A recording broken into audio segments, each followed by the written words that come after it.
በስመ ሥላሴ በስመ አብ ወወልድ ወመንፈስ ቅዱስ አሐዱ አምላክ አሜን። ሰላም እግዚአብሔር አምላክ ከእናንተ ጋር ይሁን። እንዴት ናችሁ? የእግዚአብሔር ቤተሰቦች እንዴት ዋላችሁ? እኔ እግዚአብሔር የተመሰገነ ይሁን ደህና ነኝ። ከሁሉ ክፉ ነገር እንድትድኑ ለቅዱሳን ተማጸኑ። ስንክሳር 12 ዘወርኀ ሰኔ። በረከት ረድኤት የቅዱስ ሚካኤል ከሁላችን ጋራ ይሁን አሜን። በዚች ቀን ዓመት በዓል ለቅዱስ ሚካኤል ነው። እንኳን አደረሰን ለሊቀ መላእክት ቅዱስ ሚካኤል እና ለቅዱሳኑ ዓመታዊ በዓል በሰላም አደረሰን አደረሳችሁ። በስመ አብ ወወልድ ወመንፈስ ቅዱስ አሐዱ አምላክ አሜን። ስንክሳር ዘወርኀ ሰኔ 12 በዚህች ቀን ሊቀ መላእክት ቅዱስ ሚካኤልን ጨምሮ ቅዱስ ላሊበላ፣ ቅድስት አፎምያና ቅዱስ ባህራን ቀሲስ ይከበራሉ። ቅዱስ ሚካኤል ሊቀ መላእክት በጥንት ተፈጥሮ በኢዮር ኃይላት በተባሉት ነገደ መላእክት ተሾሞ ነበር። ሳጥናኤል በካደ ጊዜ እግዚአብሔር ባወቀ አንድም በትሕትናው ደግነቱ በተሳወተ ሰዓቱ ነገደ መላእክት ላይ ሁሉ ተሾመዋል። ከፍጥረት ወገን ከእመቤታችን ቀጥሎ የቅዱስ ሚካኤልን ያህል ክብርና ርኅሩህ የለም። በምልጃውም በረዳትነቱም የታወቀ ቅዱስ መልአክ ነው። መጽሐፍ መልአክ ምክሩ ለእግዚአብሔር ይለዋል፣ ወስሙ መስተሳህልም ይለዋል። ቂም የሌለው ለምሕረት የሚፋጥንም ደግ መልአክም ነውና። በብሉይ ኪዳን በመከራ ለነበሩ ቅዱሳን ሁሉ ሞገስ ረዳትና አዳኝ ቢሆናቸው መጋቤ ብሉይ ተሰኝተዋል። እስራኤል ለ40 ዘመን በበረሃ መርተዋል መግበዋልምና። ቅዱስ መጽሐፍ ስለ እርሱ ብዙ ይላል። ደስ የሚለው ደግሞ ርኅሩህ መልአክ ከእመቤታችን ጋር ልዩ ፍቅር አለው። ከእናትዋ ማኅፀን ጀምሮ እስከ ዛሬ እነሆ አብረዋት አለ። ደስ ብሎት ይታዘዛታል። ማማለድ ሲፈልግም እመቤቴ ሆይ ቅደሚ ይላታል። ወደ እሳት መጋረጃ አብረው ገብተው ለዓለም ምሕረትን በረከትን ያዋርዳሉ። ቅዱስ ሚካኤልን በዚህች ዕለት ስለ እነዚህ ነገሮች እናከብረዋለን።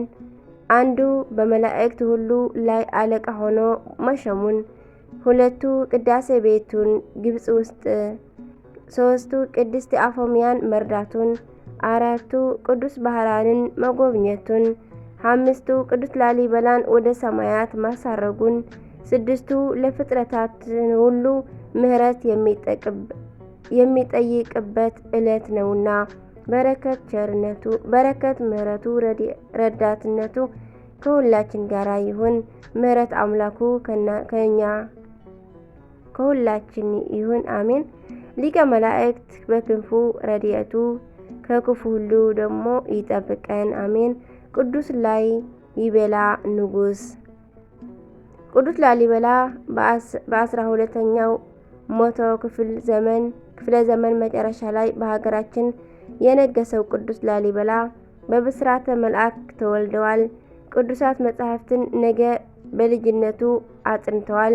የንጉሥ ዘር ቢሆንም በጾምና በጸሎት በትሕርምትም አድጓል። በወንድሙ ቢገረፍም ቂም አልነበረውም። ስለ ወዳጆቹ ፍቅር መርዝ ጠጥተዋል።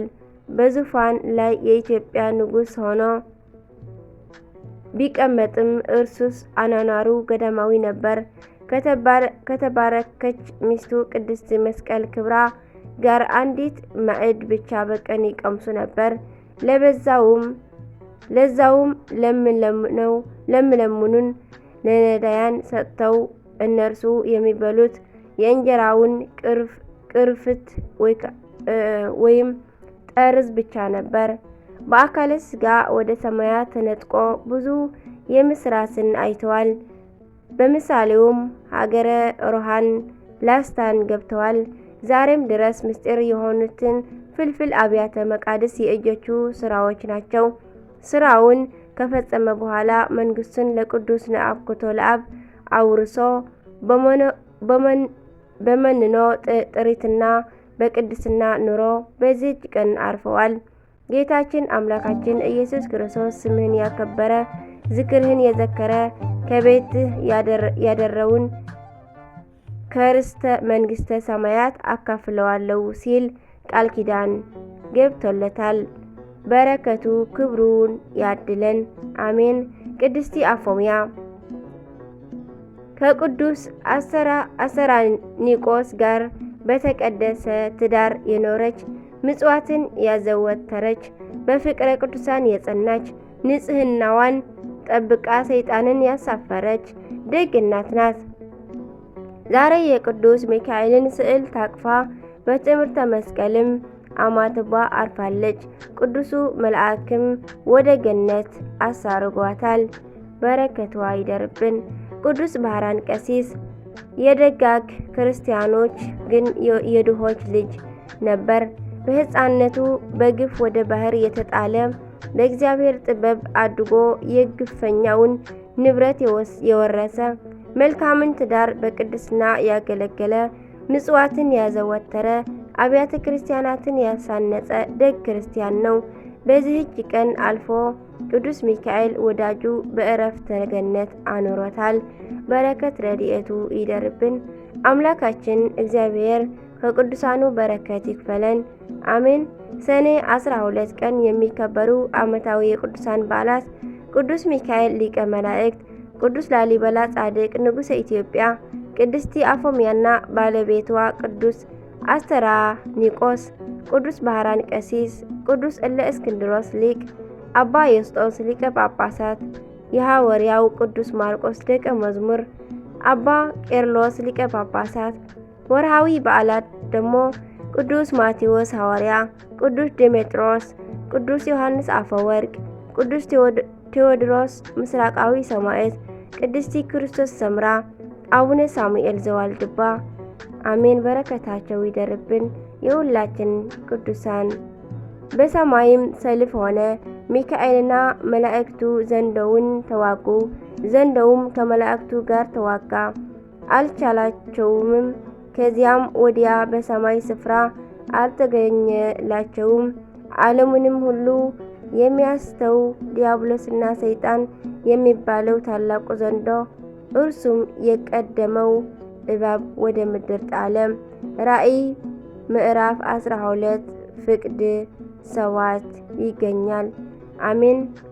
ስንክሳር የሚያነብብ ሁሉ ሰው ፍቅር ምሕረት አምላክ ያገኛል።